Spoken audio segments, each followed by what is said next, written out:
Alhamdulillah wassalatu wassalamu ala Rasulillah wa ala alihi wa sahbihi wa man tabi'ahum bi ihsanin ila yaumil amma ba'd. Kaum muslimin dan muslimah rahimani wa rahimakumullah. Insyaallah dalam pertemuan kita di malam hari ini kita akan selesaikan membaca dan mentelaah buku Asun Mujibatun lin Najati, 10 faktor keselamatan.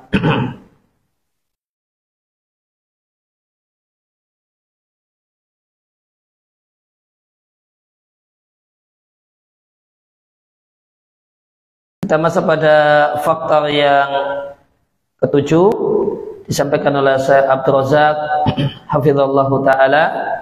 Al-mujibu sabi'u, faktor keselamatan yang ketujuh adalah mulazamatu taubati wal istighfari, senantiasa bertobat dan istighfar. Faqad tadhafarat, sungguh banyak an-nususu, teks Al-Quran dan hadis menjelaskan keutamaan tobat dan istighfar, dan bahasanya keduanya adalah faktor penting untuk selamat pada hari kiamah.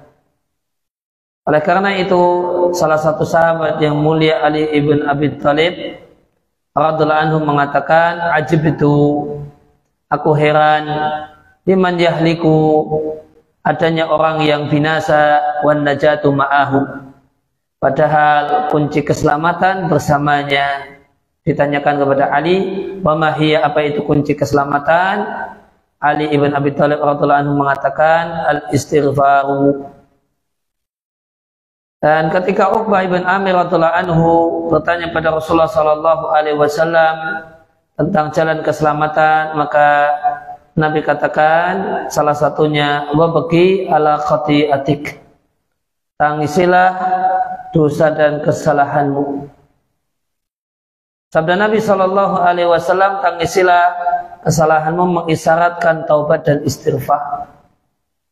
Bahasanya, dan mengisyaratkan bahasanya di antara hal indikator yang menunjukkan serius bertobat adalah menangis. Menangis di hadapan Allah karena teringat dan terkenang dosa-dosanya. Dan yang dimaksud dengan khati'ah di sini adalah semua kesalahan dan dosa allati taqa minal insan, yang terjadi pada seseorang. Karena khati'atika di sini mufrad mudhaf.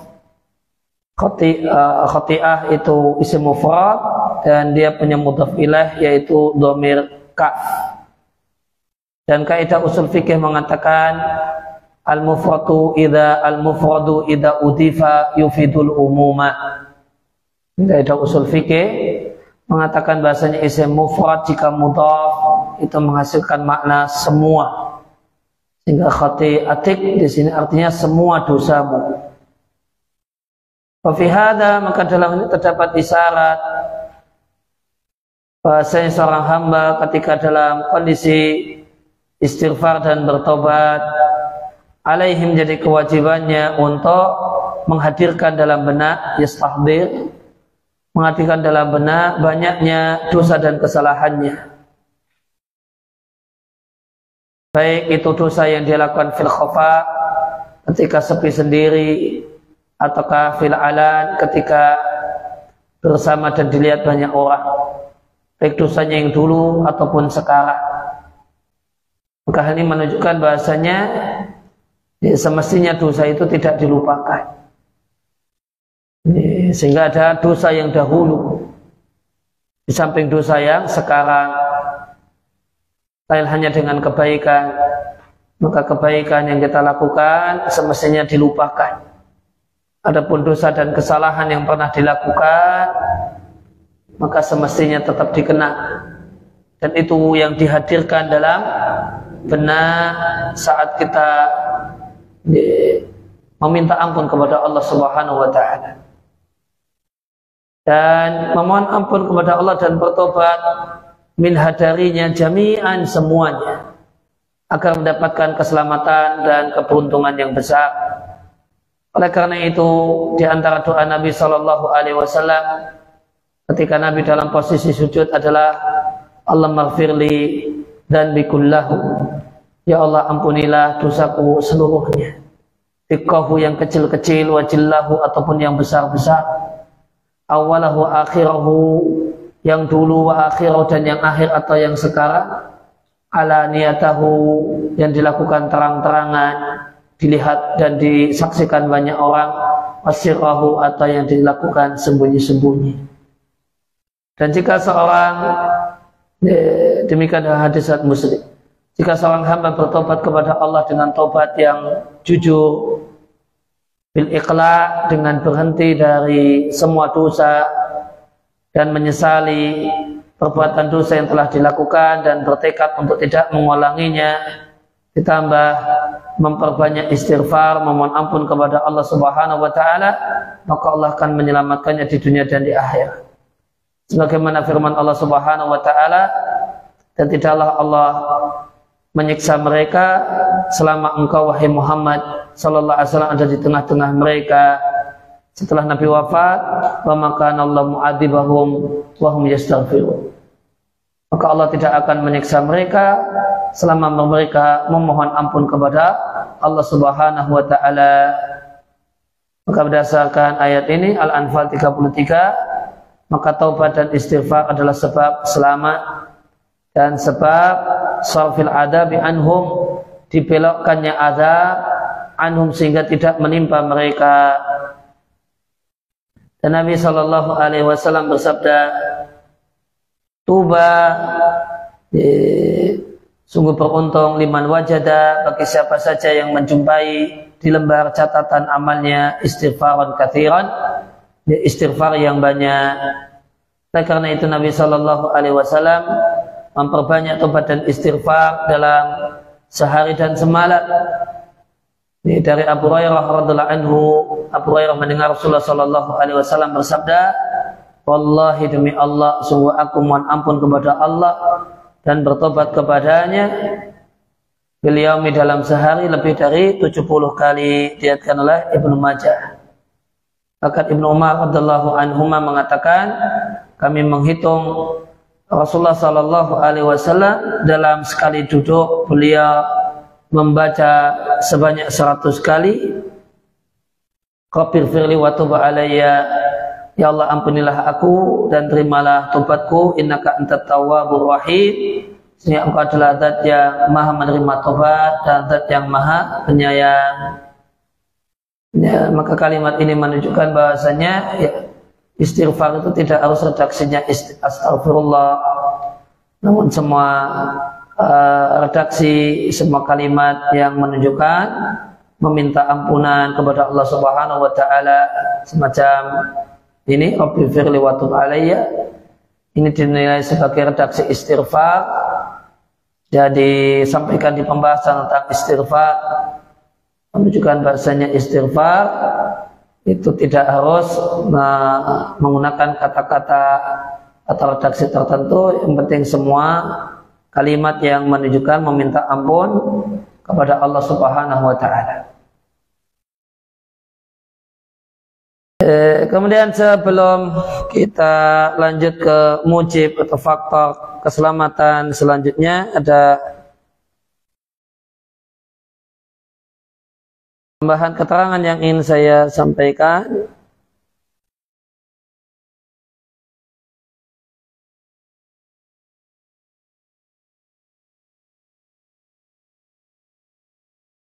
Berkenaan dengan tobat dan istighfar, apakah ada perbedaan antara tobat dan istighfar?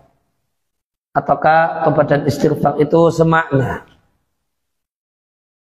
Jawabannya, tobat dan istighfar itu ada bedanya. Perbedaannya yang pertama, kalau tobat itu memiliki waktu akhir.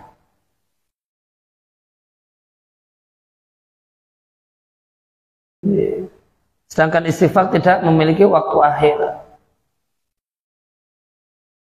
Memohon ampun di sini boleh jadi seorang itu istighfar di sini bisa istighfar dalam artian seorang yang berbuat dosa memohon ampun kepada Allah, atau istighfar dalam pengertian orang lain mendoakan pendosa ini supaya dosanya diampuni oleh Allah, sehingga istighfar tidak ada batas akhirnya. Oleh karena itu ada istighfar dalam artian memohonkan ampunan untuk orang yang sudah meninggal dunia. Ya, namun kalau tobat ya hanya bisa sampai sebelum nyawa di tenggorokan. Kemudian sisi perbedaan yang kedua, tobat itu hanya berasal dari pelaku dosa. Sedangkan istighfar, memohon ampunan, itu bisa dari pelaku dosa dan orang lain. Maka diperbolehkan seorang itu istighfar dalam artian memohonkan ampunan untuk orang lain. Namun kalau tobat tidak bisa diwakilkan oleh orang lain. Ini dua perbedaan tobat dan istighfar. Kemudian apakah manfaat istighfar tanpa tobat? Yaitu istighfar tanpa menyesal. Dan istighfar ketika hanya menjadi amal lisan. Apakah itu bermanfaat? Sebagian ulama berpendapat bahasanya istighfar adalah jalan taubat. Sehingga istighfar tidak ada manfaatnya kalau pelakunya masih terus berbuat dosa. Sehingga istighfar tidaklah bermanfaat kecuali dengan diiringi taubat. Karena jalan jika tidak mengantarkan kepada tujuan, apa gunanya jalan? Sedangkan istighfar adalah jalan menuju taubat. Kemudian sebagian ulama pendapat kedua mengatakan istighfar itu manfaat meskipun pelakunya belum taubat. Dengan alasan terdapat sejumlah dalil yang menunjukkan yang memuat masalah istighfar saja tanpa taubat. Dan ini menunjukkan kalau semata-mata istighfar itu manfaat.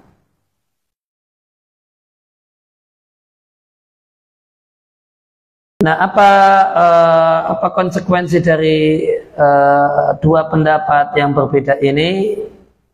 Konsekuensinya itu terlihat untuk kasus orang yang melakukan dosa, namun dia tetap saja melakukannya, namun dia istighfar.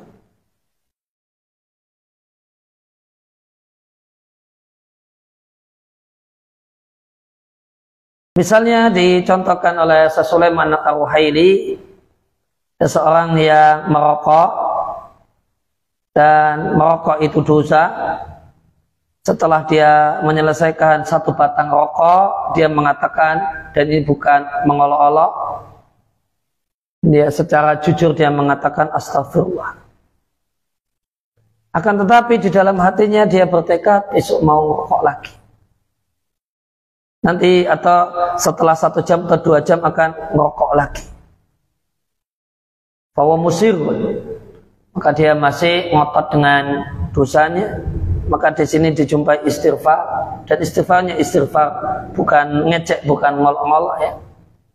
Namun dia menyadari kalau itu dosa, namun dia belum bisa meninggalkannya, sehingga habis 1 batang rokok sudah ada istighfar. Maka di sini ada istighfar, namun tidak dijumpai tobat. Maka jika kita katakan kita menganut pendapat pertama, istighfar tidak bermanfaat kecuali jika diiringi tobat, maka ucapan istighfarnya ini sia-sia, tidak ada manfaatnya. Namun jika kita katakan kita sepakat dengan pendapat yang kedua, maka istighfar orang ini ada faedahnya. Kemudian kesimpulan dari dua pendapat ini, anal istighfar la yakhlu min halain. Istighfar itu tidak lepas dari dua kemungkinan.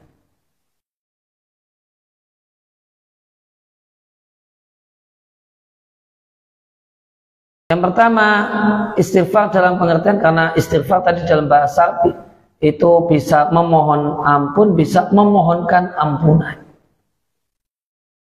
Jadi, kalau memohon ampun berarti ini pelaku dosanya, memohonkan ampunan berarti untuk orang lain. Dua-duanya dalam bahasa Arab disebut istighfar, bisa memohon ampun, bisa memohonkan ampunan.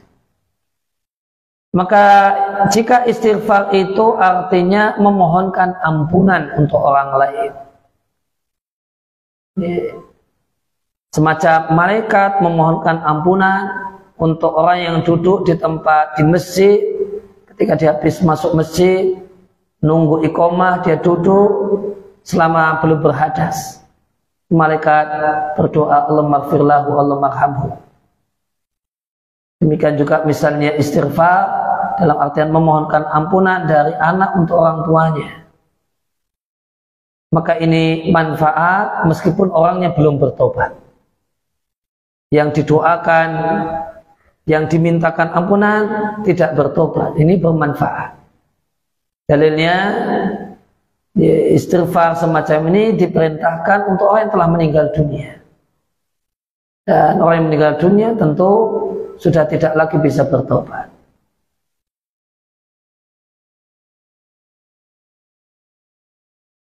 Maka karena ini memintakan ampunan untuk orang yang telah meninggal dunia itu satu hal yang diperintahkan oleh syariat. Maka karena itu diperintahkan oleh syariat berarti pasti manfaat. Kemudian yang kedua, istighfar dalam pengertian yang melakukan istighfar adalah pelaku dosa itu sendiri. Maka apakah istighfar tanpa tobat itu manfaat?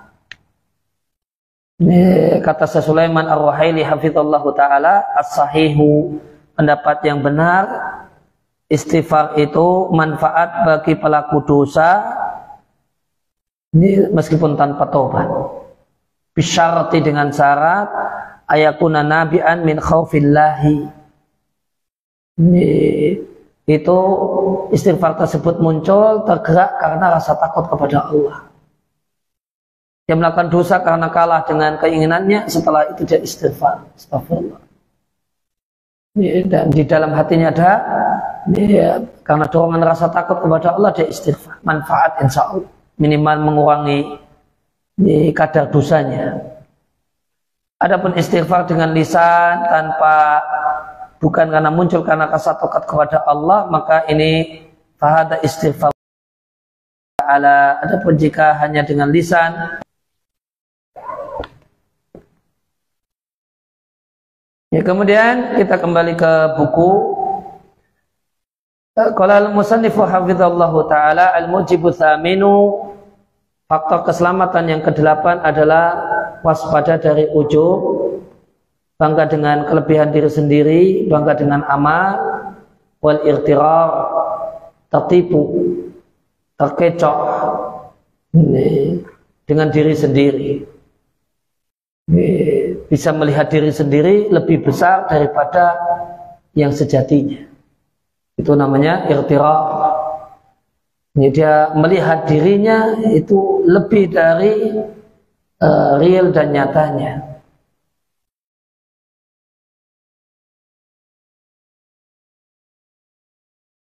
Maka di antara faktor keselamatan adalah seorang itu tidak ujub, tidak bangga dengan amal solehnya.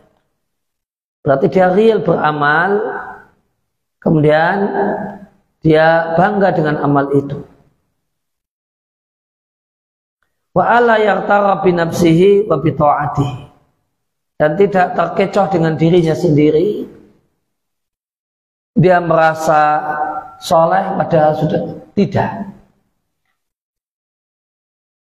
Atau dia terkecoh dengan ketaatannya, yaitu dia terlalu pede kalau yakin kalau ketaatannya diterima oleh Allah. Maka adalah seorang muslim itu waspada dari hal tersebut, asyadul hadari, betul-betul waspada. Karena kewaspadaan dari hal ini adalah sebab keselamatan. Adapun orang yang meremehkan aspek ini dan memasukkan pada dirinya keterkecohan, ketertipuan, sehingga ketika dia berkaca, dia itu merasa dirinya itu singa padahal cuma kucing. Nah, itu namanya guru. Ini ketika berkaca dia merasa dia itu singa padahal realnya kucing, itu namanya guru. Atau ujub, ya ujub, dia itu singa dan memang dia singa dan dia bangga dengan statusnya sebagai singa. Fa innahu halikun, maka orang yang guru atau orang yang ujub itu adalah orang yang binasa, la muhalata, pasti. Sebagaimana kata Syekh Hafidz Al-Hakami rahimallahu ta'ala, beliau mengatakan di syairnya, wa ujba fahdarhu innal ujba mujtarifun a'mala sahibihi fi sailihi al-arimi. Ujub, hati-hati dengan ujub, waspadai ujub. Karena ujub itu mujtarifun, menghanyutkan. Mujtarifun itu bahasa untuk sungai dan semacam itu, menghanyutkan. Menghanyutkan a'mal sahibihi, amal pelakunya, fi sailihi, dalam sail.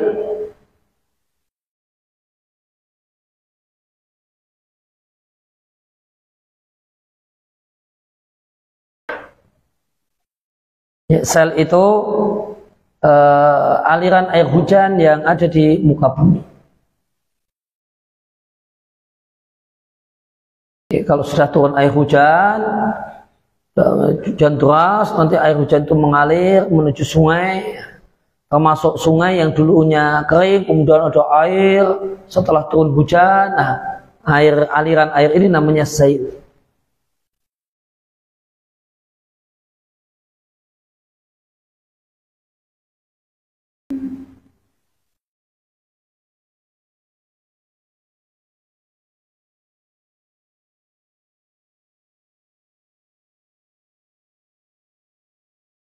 Dan Arif sepertinya menghanyutkan, coba saya pastikan.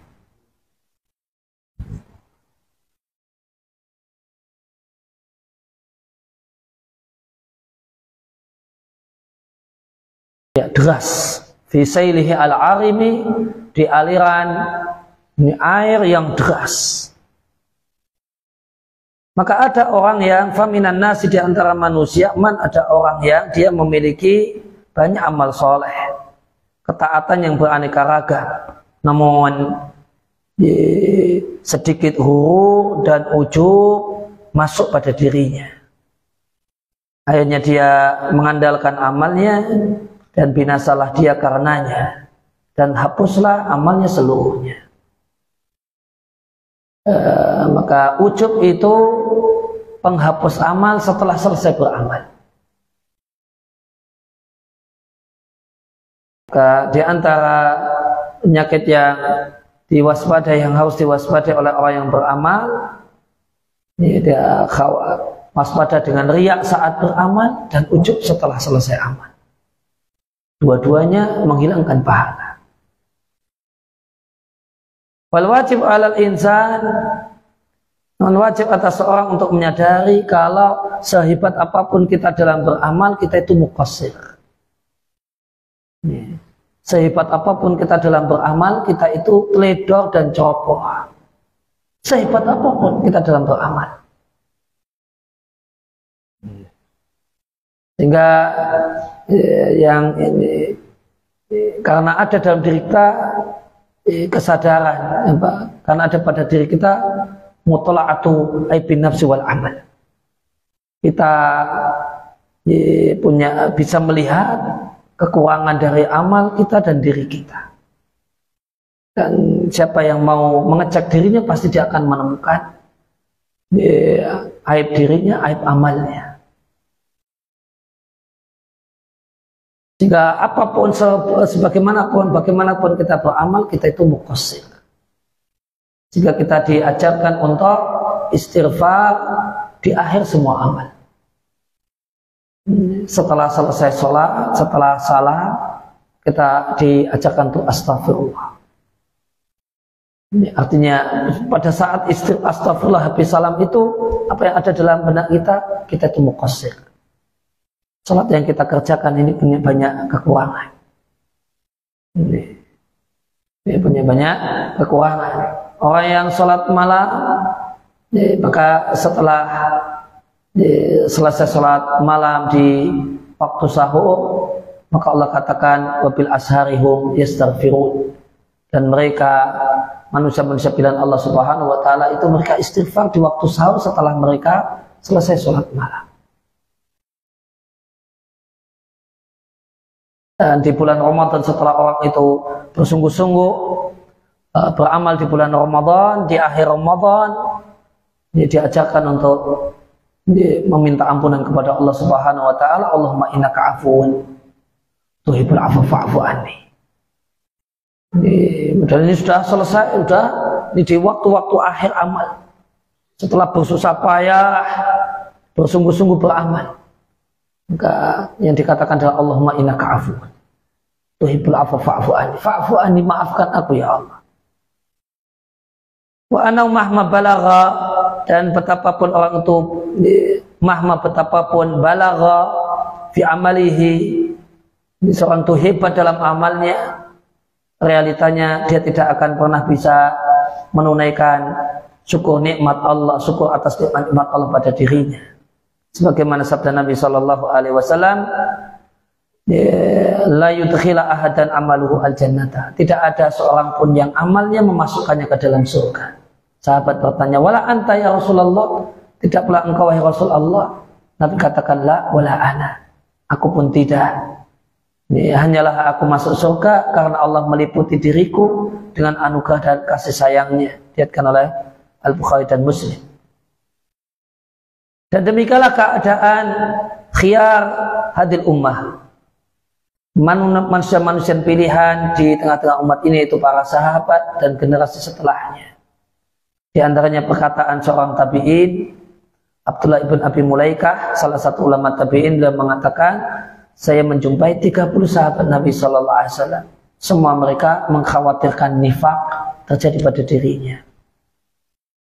Ya, nifak yang dikhawatirkan adalah nifak asghar, nifak amali.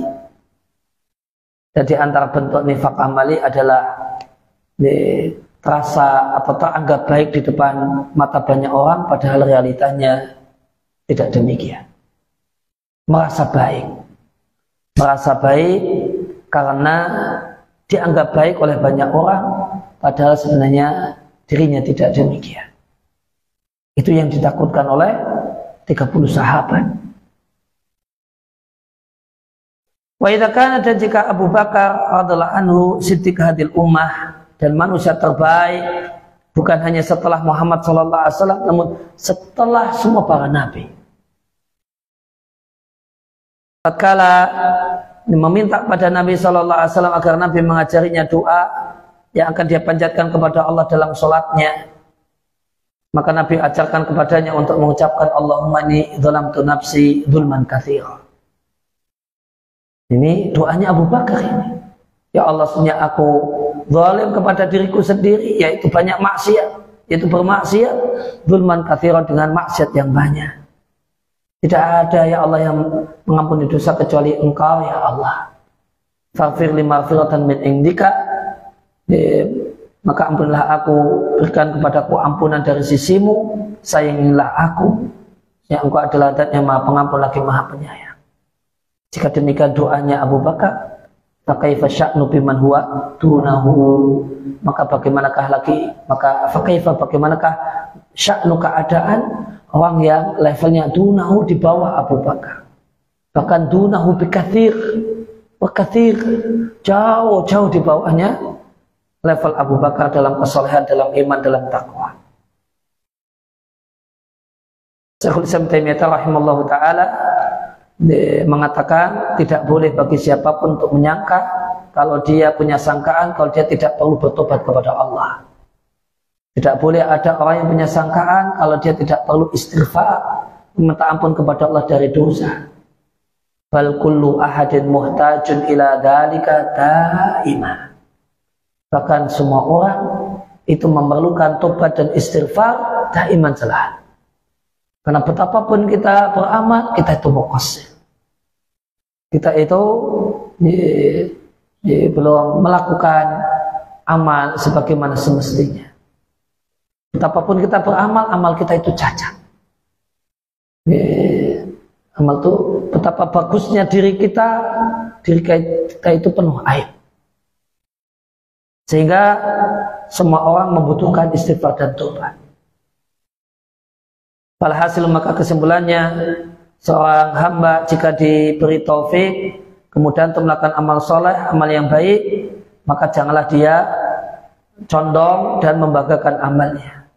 Jangan terkecoh dengan amalnya. Sedekah dikit udah merasa sudah dermawan banget. Terkecoh dengan dirinya sendiri atau ujub dengannya. Merasa yaitu sudah merasa sudah baik, merasa sudah banyak berbuat, merasa sudah banyak, merasa sudah berkualitas dan seterusnya.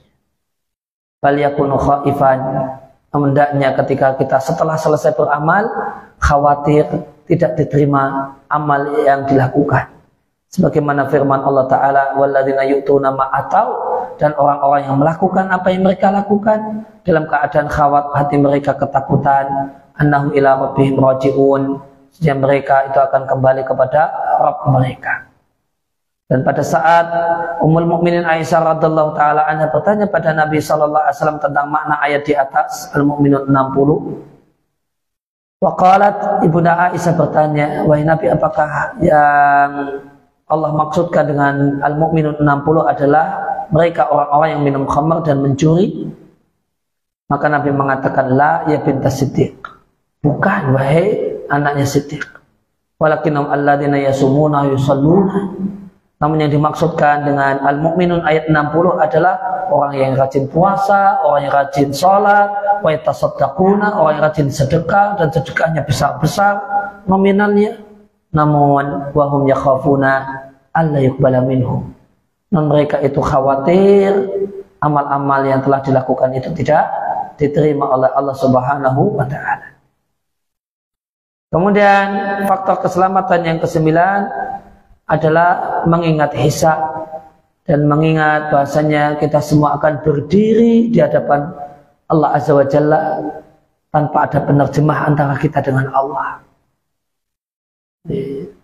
Dan di sekeliling kita adalah neraka. Orang menoleh ke arah kanannya tidak dilihat kecuali neraka, dia lihat kirinya, dia tidaklah lihat kecuali neraka. Maka di antara faktor keselamatan adalah mengingat satu hari yang agung. Di hari itu yaqifu al-khalaiq, semua makhluk yaitu jin dan manusia berdiri di hadapan Allah Rabb semesta alam lil hisab, untuk menerima perhitungan amal, wal mujazah, dan mendapatkan balasan untuk perbuatannya. Wala yamliku ahadun li ahadin najatan. Di hari itu tidak ada seorang yang bisa menyelamatkan orang lain. Wala naf'an, di hari itu tidak ada, di waktu itu tidak ada orang yang bisa menolong orang lain.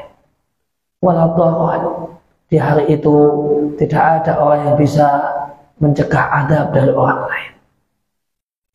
Wa ma adraka ma yaumuddin, tahukah engkau apa itu hari pembalasan? Tsumma ma adraka ma yaumuddin, dan tahukah engkau apa itu hari pembalasan? Yauma la tamliku nafsun li nafsin syai'a, hari di mana tidak ada satupun orang yang bisa memberi manfaat untuk orang lain, syai'an, manfaat apapun. Wal amru yawma idzin lillah, dan keputusan di hari itu betul-betul di tangan Allah Subhanahu wa taala. Sepenuhnya di tangan Allah Subhanahu wa taala. Maka orang yang beriman ketika ingat hari itu, kengeriannya, ahwalahu, kengeriannya, wasyada'itahu, kesulitannya, maka ingat hal ini akan membuahkan pada dirinya rasa takut kepada Allah, kemudian semangat untuk menyiapkan diri mencari bekal akhirati untuk akhiratnya, kemudian melakukan berbagai macam usaha yang usaha-usaha tersebut dia yakin menjadi sebab keselamatan dan keberuntungan. Oleh karena itu Allah Azza wa Jalla menjelaskan bahasanya orang-orang yang selamat di akhirat, ya, mereka adalah orang-orang yang ketika di dunia mereka menghadirkan dalam benaknya, dalam pikirannya lil hisab wal mujazah. Kalau menghadirkan dalam dirinya adanya hari perhitungan amal dan hari pembalasan amal, maka mengingat hal ini adalah sebab mereka beruntung dan mereka selamat. Sebagaimana firman Allah Azza wa Jalla, fa amma man utiya kitabahu biyaminih, adapun orang yang menerima catatan amalnya dengan tangan kanannya, di hari itu ketika hari buku catatan amal itu berterbangan mencari orangnya masing-masing. Bayangkan buku catatan amal berterbangan mencari orangnya masing-masing, dan buku ini ya, tidak akan salah orang. Dan buku ini sejumlah banyak manusia, bayangkan, akan terbang ke cari orangnya masing-masing, dan ada orang yang menerimanya dengan tangan kanannya. Dialah orang yang bahagia. Demikian bahagianya Allah ceritakan kebahagiaan orang ini begitu menerima buku catatan amalnya dengan tangan kanannya, dia mengatakan kepada orang di sebelah kanan dan kirinya, ha umqa'u kitabi. Itu aslinya kitabi dan dikasih hak tambahan, ha umqa'u kitabiyah, ha umqa'u kitabi. Hei, lihat, baca lo buku catatanku ini lo. Sambil dia buka, dia sodorkan ke sebelahnya kanan dan kiri. Lihat ini lo buku catatan amalku, bagus-bagus. Itu orang yang menerima catatan amalnya dengan tangan kanannya. Nah, gimana kok dia bisa menjadi manusia semacam ini? Manusia yang gembira di hari ini. Allah katakan, inni dzanantu anni mulaqin hisabiyah, ai hisabi. Aku adalah orang yang yakin kalau aku akan berjumpa dengan hari perhitungan amalku. Wa qala ta'ala, dan Allah Ta'ala berfirman, wa aqbala ba'du ala ba'di yatasaalun, dan sebagian mereka berhadapan dengan sebagian yang lain saling bertanya. Lalu mereka ngobrol dan bercerita, inna kunna qablu fi ahlina musyfiqin. Sesungguhnya kami dulu sebelumnya, yaitu di dunia, fi ahlina, ketika kami berada di tengah-tengah keluarga kami, anak dan istri, musyfiqin, kami dalam keadaan takut dan khawatir. Maka mereka adalah, meskipun mereka berada di tengah-tengah istri dan anaknya, yang itu harusnya suasananya suasana bahagia, kami merasa khawatir, merasa takut saat menghadap Allah Subhanahu wa Ta'ala. Famannallahu alaina, maka Allah memberikan nikmat kepada kami dan menjaga kami ada bersama dengan siksaan yang panas. Inna kunna min qablu nad'uhu innahu huwal barur rahim. Ya, kami dulu sebelumnya nad'uhu, kami menyerunya, kami beribadah kepadanya. Sesungguhnya dia Allah Subhanahu wa Ta'ala adalah al-barur rahim, zat yang maha baik dan maha penyayang. Maka ketika di dunia mereka itu musyfiqin, inilah orang-orang yang Allah beri nikmat selamat dari siksaan. Maka siapa yang menyadari dan yakin dia akan berdiri di hadapan Allah Azza wa Jalla, lantas Allah akan menanyai amal-amalnya, maka sepatutnya baginya adalah menyiapkan hari itu, dan hendaklah dia menyiapkan jawaban pertanyaan Allah, dan hendaklah dia antusias, semangat bagaimanakah jawabannya adalah jawaban yang benar. Dari Ibrahim bin Bashar rahimahullah, beliau mengatakan, aku mendengar Ibrahim bin Adham, seorang ahli ibadah di masa silam, mengatakan, udhkur ma'anta sa'irun ilaihi haqqa dzikrihi, ingatlah di ujung dari keadaan dirimu, Haqqa dzikri, betul-betul ingat. Tafakkar fima madha min umurika. Pikirkan umurmu dan waktumu yang telah berlalu. Hal tathiqu bihi, apakah engkau yakin dengannya dan engkau berharap selamat dari siksaan Tuhanmu? Innaka idza kunta kadzalika, maka jika engkau melaksanakan kiat di atas, ingat kesudahan nasib kita setelah kita mati. Kemudian ingat bagaimanakah kelakuan kita di umur-umur yang dulu. Maka jika engkau melakukan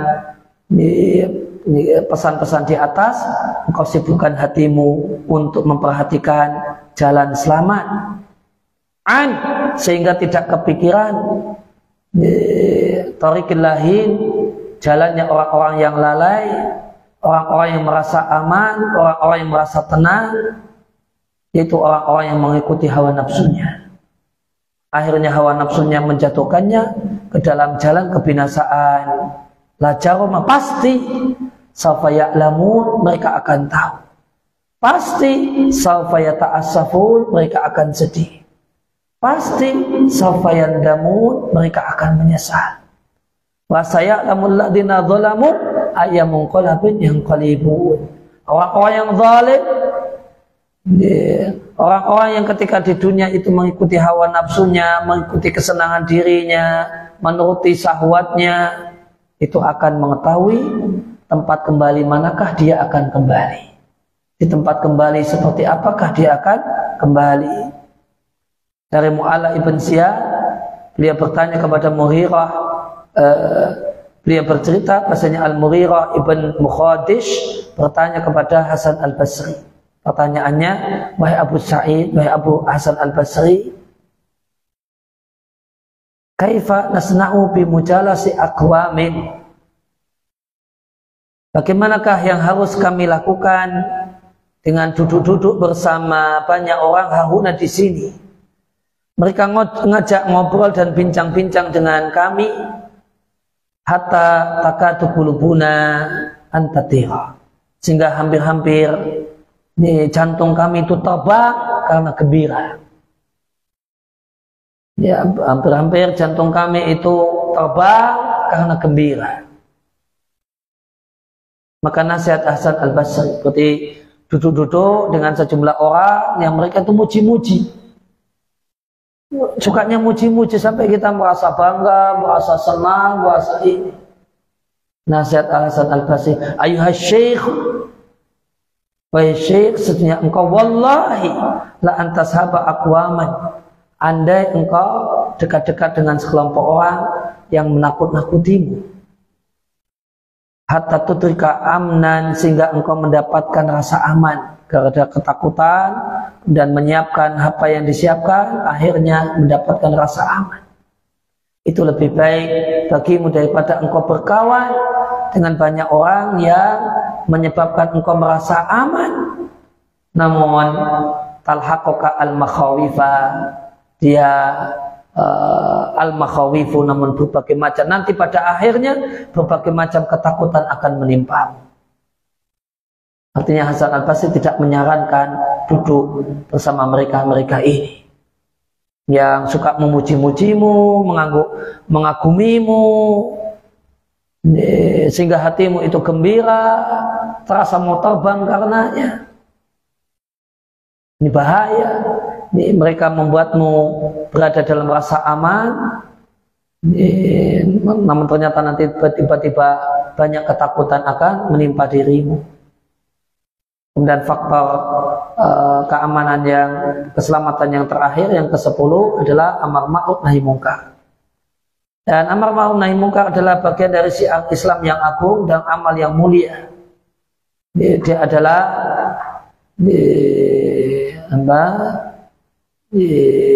jaminan simam najat lil ummah. Simam itu semacam penyumpal. Jadi dia kunci keselamatan umat. Ya, satu penyumpal yang kalau dia jebol maka hancur. Itu simam. Saya pastikan maknanya. Simam as-sidad.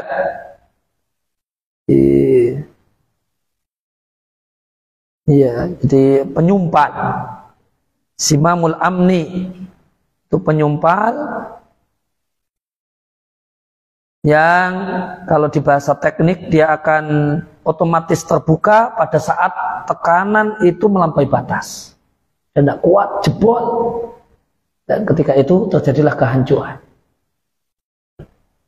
Bal min a'zami mujibati najatiha, bahkan ini adalah faktor keselamatan, termasuk faktor keselamatan yang paling penting, selamat dari kebinasaan. Biha kena anak ma'ruf nahi mungkar, maka surutlah berbagai macam, mengkerutlah berbagai macam kemungkaran dan banyaklah kebaikan. Dan meratalah keberkahan. Rahmat Allah datang turun. Walah minal athar, amar ma'ruf nahi mungkar itu memiliki pengaruh dalam baiknya individu dan masyarakat. Demikian luar biasa, demikian banyak, tidak ada yang tahu banyaknya kecuali pemilik langit dan bumi. Demikian banyak nas, dalil Al-Quran dan Sunnah berisi motivasi untuk melakukan syiar Islam ini dan menjelaskan urgensinya. Sebagaimana firman Allah Azza wa Jalla, kalian adalah sebaik-baik umat yang dikeluarkan untuk manusia karena kalian melakukan amar ma'ruf nahi mungkar. Dan Allah Azza wa Jalla berfirman, tidaklah ada di antara kalian sekelompok orang yang mengajak pada kebaikan, melakukan amar ma'ruf nahi mungkar, wa ulaika humul muflihun, hanyalah mereka orang yang betul-betul beruntung. Dan Allah Azza wa Jalla berfirman, orang yang beriman laki-laki dan perempuan sebagiannya adalah pelindung bagi yang lainnya. Sifat mereka melakukan amar ma'ruf nahi mungkar. Allah Azza wa Jalla juga berfirman yang artinya, orang-orang yang jika kami berikan kepada mereka kekuasaan di muka bumi, mereka menegakkan sholat, membayar zakat, dan melakukan amar ma'ruf nahi mungkar, walillahi aqibatul umur, dan milik Allah kesudahan dari segala urusan. Dan di antara dalil yang menunjukkan bahasanya amar ma'ruf nahi mungkar adalah faktor keselamatan, dan keselamatan adalah firman Allah Azza wa Jalla, falamma nasu, maka tatkala mereka meninggalkan apa yang diingatkan kepada mereka, kami selamatkan orang-orang yang melarang di perbuatan buruk, dan kami hukum orang-orang yang zalim dengan siksaan yang keras, bima kanu yafsukun, karena kefasikan yang mereka lakukan. Nabi SAW menyampaikan gambaran orang yang menegakkan aturan-aturan Allah dan orang yang melanggar aturan-aturan Allah seperti sekelompok orang yang mereka ini berundi ketika mau menaiki satu kapal, sebagiannya hasil undiannya, sebagiannya mendapatkan tempat di bagian atas kapal, sedangkan sebagian yang lainnya di bagian bawah kapal. Maka adalah orang-orang yang posisinya ada di bagian bawah kapal, jika mereka mau mengambil air, mereka harus naik, mereka melewati orang yang di atas.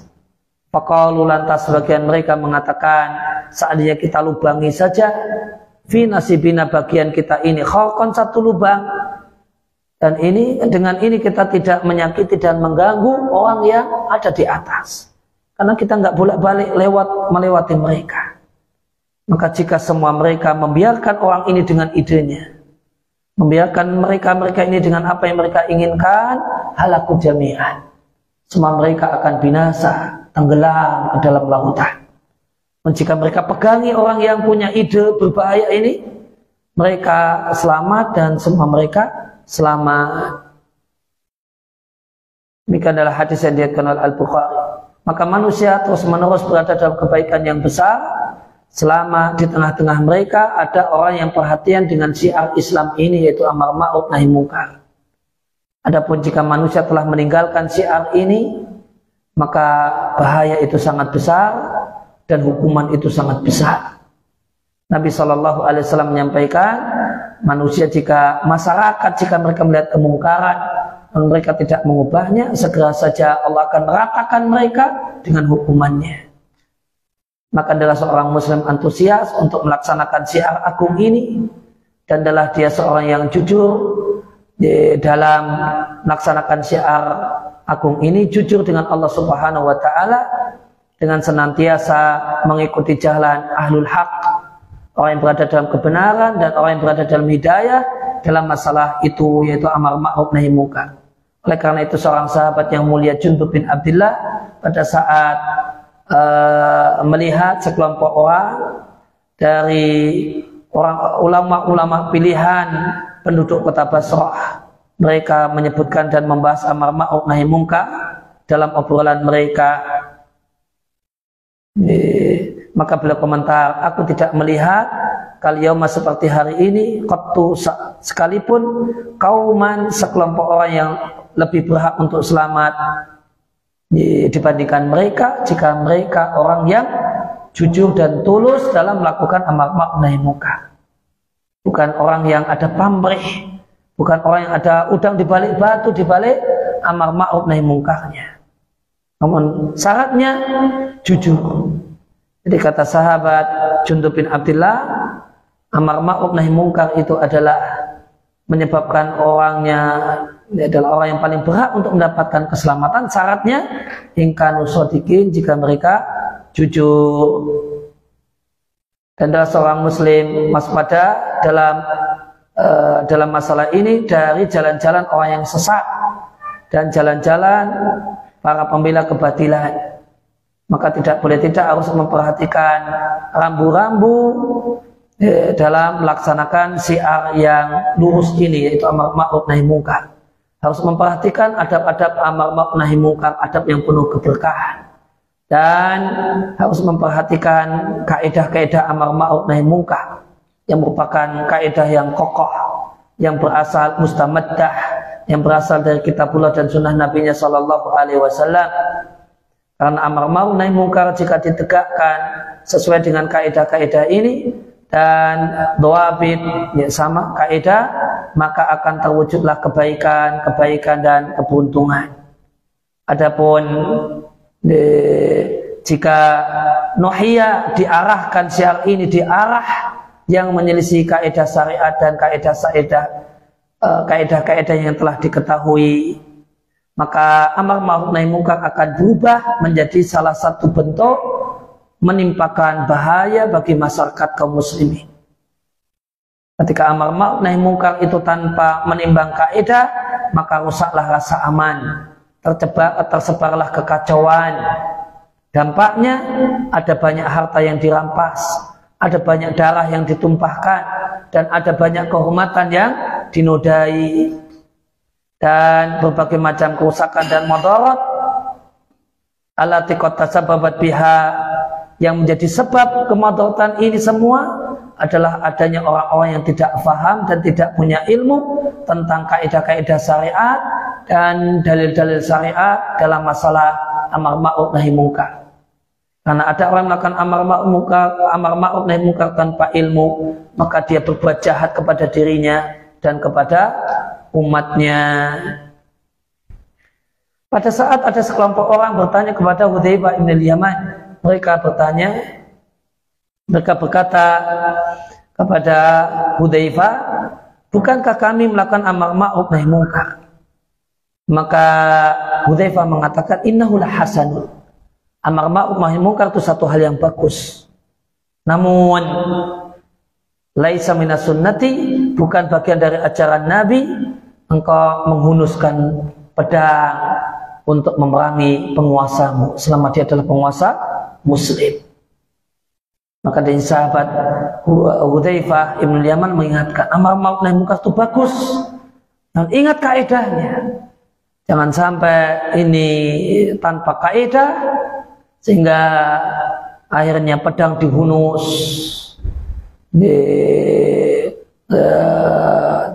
dengan kedok amar ma'ruf nahi munkar. Syekhul Islam Taimiyah rahimallahu taala menukil dari Abu Hanifah. Ada seorang yang bertanya kepada Imam Abu Hanifah tentang seseorang yang akhoda mulai melakukan amar ma'ruf nahi munkar. Lantas bergabung dengan orang ini sejumlah orang. Akhirnya wa kharaja 'alal jamaah. Akhirnya dia memberontak. Kharaja 'alal jamaah, maksudnya memberontak. bergabung padanya sejumlah orang, merasa kuat, merasa besar, akhirnya dia melakukan pemberontakan dan kudeta. Kharaja ala jamaah. Maka kemudian siapa yang ditanya? Imam Abu Hanifah ditanya tentang amal orang ini, apakah ini satu hal yang bisa dibenarkan? Jawaban Imam Abu Hanifah, lah, tidak. Lantas ditanyakan lagi kepada dikonfirmasi lebih lanjut, bukankah Allah dan Rasulnya memerintahkan untuk melakukan amar ma'ruf nahi munkar? Dan bukankah amar ma'ruf nahi munkar itu faridatun wajibatun, kewajiban agama?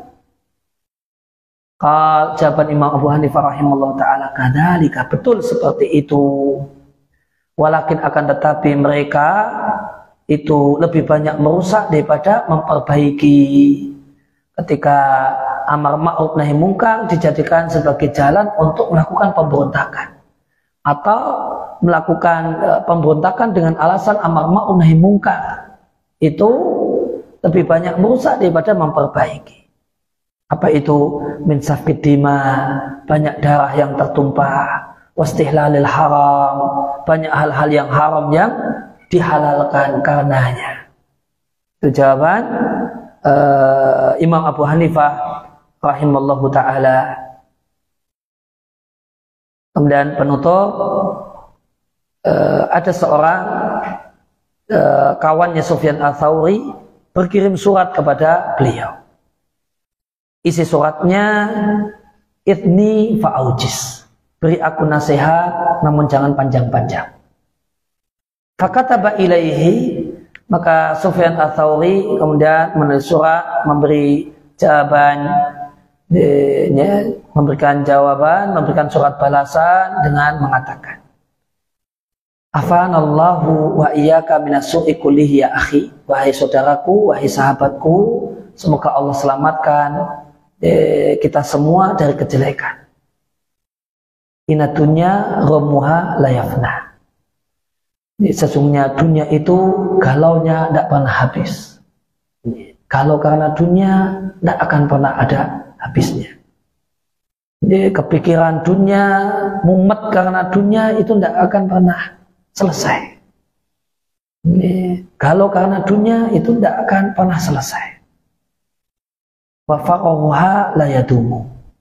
Gembira karena dunia itu tidak awet. Wa fikruha la yanqadi. Memikirkan dunia itu tidak pernah habis.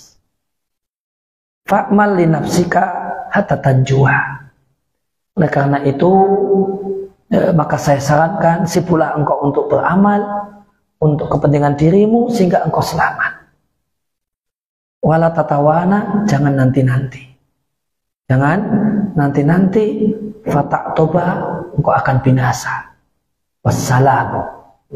Dan kemudian beliau tutup suratnya. Muhammad ibn Samak mengatakan himmatul aqili, yang dipikirkan oleh orang yang berakal adalah finnajati, adalah selamatnya dirinya. Wal haram, dia lari dari keburukan karena dia ingin selamat. Wa himmatul ahmaqi, sedangkan yang dipikirkan oleh orang yang dungu adalah filahwi, hal-hal yang menyenangkan, hal-hal yang melalaikan, watab, dan kegembiraan yang membuat lupa akhirat. Wa nas'alullah tamama nikmatihi. Kemudian beliau tutup, Syekh Abdul Razak kemudian menutup bukunya dengan doa. Kita mohon kepada Allah di sempurna nikmatnya, bil fauz, dengan beruntung mendapatkan surga dan selamat dari neraka.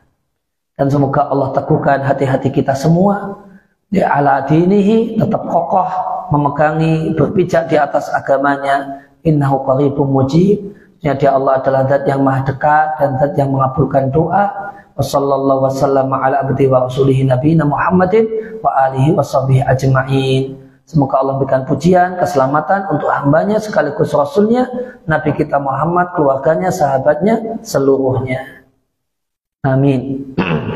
Kemudian dan demikianlah yang kita baca, kita telaah Semoga ya apa yang kita baca, apa yang kita simak, apa yang kita dengarkan Allah jadikan dan Allah catat sebagai amal soleh, amal ibadah, dan Allah jadikan sebagai ilmu nafi, ilmu yang bermanfaat, ilmu yang membuahkan amal, ilmu yang membuahkan pencerahan, ilmu yang membuahkan kesadaran untuk semakin semangat menyelamatkan diri dari murka Allah, dari siksa Allah Subhanahu wa taala, dari neraka Allah Subhanahu wa taala. Allahumma alimna ma yanfa'una wanfa'na bima 'allamtana wa zidna ilma. Wassallallahu ala nabiyyina Muhammadin wa ala alihi washabbihi wasallam. Wa akhiru da'wana alhamdulillahi rabbil alamin. Subhanakallahumma wa bihamdika asyhadu an la ilaha illa anta astaghfiruka wa atubu ilaik.